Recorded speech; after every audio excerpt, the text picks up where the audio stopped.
This video will get you more 5-star reviews. I have solved the problem of how do I get more guests to review me. Now stick with me because this video is going to tell you how you can get a 5-star review from a bad reservation. That would otherwise be a 2-star review like I got. How do I get a 5-star review? I'm going to share that story with you soon. I know how to get 5-star reviews and I know how to turn negative reviews to positive reviews because I am Airbnb's #1 guest. I've stayed nearly 3,000 nights all over the world in 6 continents.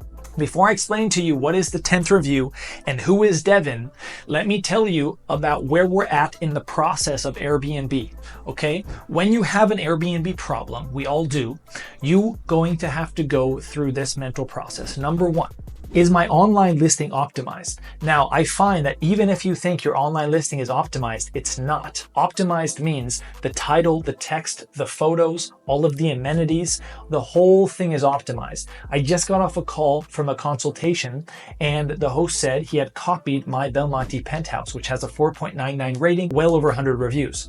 And then I looked at his listing and I thought, well, it doesn't look like you copied my listing at all. So even if you think your listing is optimized, double check that it is. I have a bunch of videos on that topic. Okay, number 2 is your reviews. Are you getting 4.9 and above average? That is what we're going to be dealing with today. And I just recently have recorded 3 videos where I'm talking all about how you can get more 5-star reviews from guests who otherwise wouldn't have reviewed you, or from guests who otherwise would have left you a negative review, or how to get them to not leave a review at all, or how to get that review removed. Now pay attention because this video is very important. You're going to notice that once you implement these strategies, one day you're going to wake up and you're going to say, whoa, wait a minute, where did all my Airbnb problems go? It's been months, 6, 7, 9 months since I've had a problem. I don't want you to be that host which is always freaking out and saying, I'm not getting enough reservation. You need to go through those 3 steps. The third one is pricing. I've covered that topic a lot and I will still cover it a lot because that's where the most leverage is. Make sure you subscribe to this channel so you don't miss those future videos.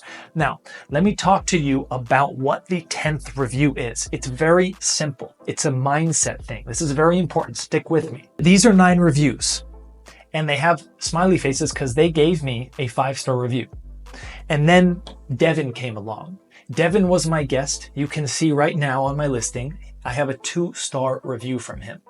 And let me tell you about the story with Devin and what I mean by him being the 10th review and how I mishandled it and how I could have handled it if I followed my own advice, the advice that I have already followed on my account for years.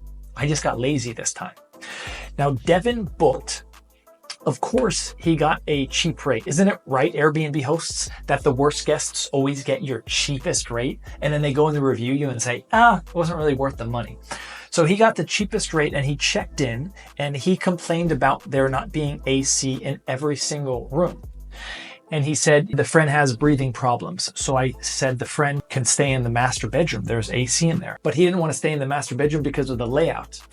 And then I offered to bring in a portable AC and they're complaining that saying it's super hot. I go on Google and I check, I'm not in the city in Colombia, but I check the Google and the weather is 62 degrees. The lowest ACs get you to is 65 degrees. So I'm like, guys, gosh. Now, ultimately, Devin asked for a full refund, 100% and canceling of the reservation. I declined that because I didn't feel I did anything wrong, even though the guest was clearly upset. What do you think I should have done? Should I have let him cancel the reservation and give him that refund? Mind you, Airbnb incessantly called me and texted me, and they were basically trying to get me to not respond quick enough, and then they would give the guest a full refund. I don't like Airbnb support. Neither do you probably, right?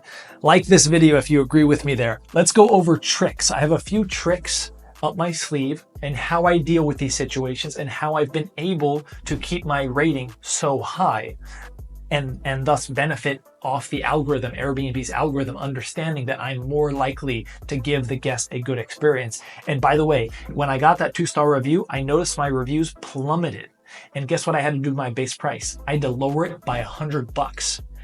So you can already tell what I probably should have done with this guest, unfortunately, as much as it pains me. But we don't always have to just give a review. There's other things we can offer value in other ways, or we can try and get the guest to say some things that would make it more likely that his review gets removed in the event of a negative review. So the first thing is a co-host. You want to have a co-host because a co-host is able to come in over the top and address problems. Okay, it's almost like good cop, bad cop. It's almost like the manager or the owner coming over to hear the customer's complaint. It makes the guest feel heard.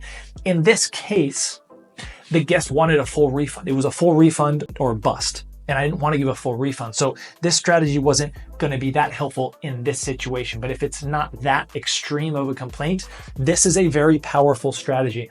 And it doesn't even have to be a real co-host. Maybe you don't know anyone. You probably do, but maybe you don't. You just need to get anyone's account on there who you have access to, because when the problem reservation arrives, you're going to switch to messaging the guest from that co-host's account.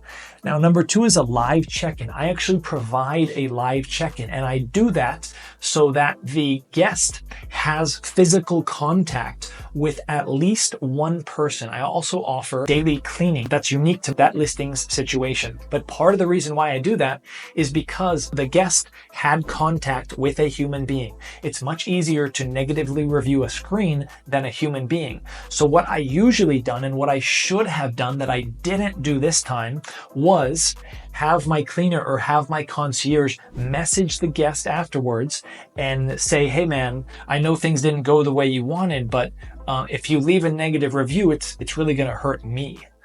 And that works phenomenally well. Now, the next thing is a discount or a full refund. Now, if this isn't totally making sense for you so far, stick around. Let me clear things up for you, which I will do soon.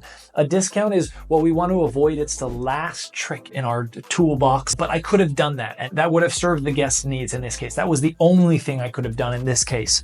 Now, a goodie bag is when there's a less serious issue, when the guest doesn't require a full refund. So for the vast majority of complaints from guests, you can have a checkout goodie bag. Now, what I offer is a full bag of coffee, a little bit smaller than a full bag, and a chocolate bar. This costs me about $9 per guest. So $36 per reservation when I give it to the guest when there's an issue. My nightly rate is $500 a night. So it makes sense for me, okay? But this is given at the time of checkout because that's at the time the guest is going to leave the review. So that's when I get the most goodwill. Now, the next thing is, like I said, you can offer things. The goodie bag. What about an airport trip? What do you want to offer is where there's the most value for the guest. So in my case, the ride to the airport is going to cost about $30. But the value to the guest is a lot higher. I'm going to bring in a secured car with an English speaker. They're in a foreign country. They don't speak Spanish. So you can understand the value that I'm providing them is much more than the $30 of money that I'm paying for this service. So find those things in your Airbnb. And I would love for you to comment and let me know what that would be so that the community can all learn together.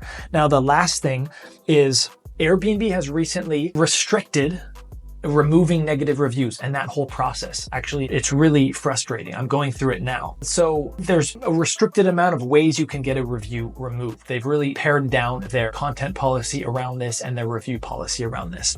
So if you can get the guest to say, hey, I want a full refund. Okay. If I give you a full refund, you can still leave a review on Airbnb. Canceled reservations can still leave a review on Airbnb. In exchange for that refund, will you not leave me a review, or will you leave me a 5-star review, or what will you do? And you want the guest to say, yeah, in exchange for the refund or the discount, whatever it happens to be, I'll leave you a 5-star review, or I won't leave you a review. Bam. Now, that is the best tip I can give you, because that guarantees that Airbnb will remove that review for you. This tip, actually, I really shouldn't be sharing, because historically, Airbnb watches my channel and then they adjust the rules to counteract some of my strategies. So there's other strategies that I've had to restrict to my program. It's called the Profitable Properties Program. It's in conjunction with this. We meet once a week. And if you thought I explained this well, I am the best Airbnb teacher online for sharing strategies and explaining how to win at Airbnb with whatever you have in whatever market you're at. Imagine how step by step and how detailed I take each of my program videos as it relates to the online optimization, the offline optimization, and the pricing. Nowadays, we're into optimizations where we're meeting every month and going over pricing and specific things. With that program, we have a private forum, and I want to share one thing that the member posted about using some of my text optimizations, a little trick that I'm giving where I got 4 reservations in 48 hours by changing the text, and she used that same trick and she got 2 reservations. Now, if you're not ready to join the program, all I do is ask you to just at least go to the program page and read what's on there. Read what you're going to get. Read the knowledge you're going to gain for the rest of your Airbnb career. But to say thank you for watching this video all the way through, I'm going to give away my Profitable Properties book. All I want you to do is like, comment, and subscribe if you've liked this video.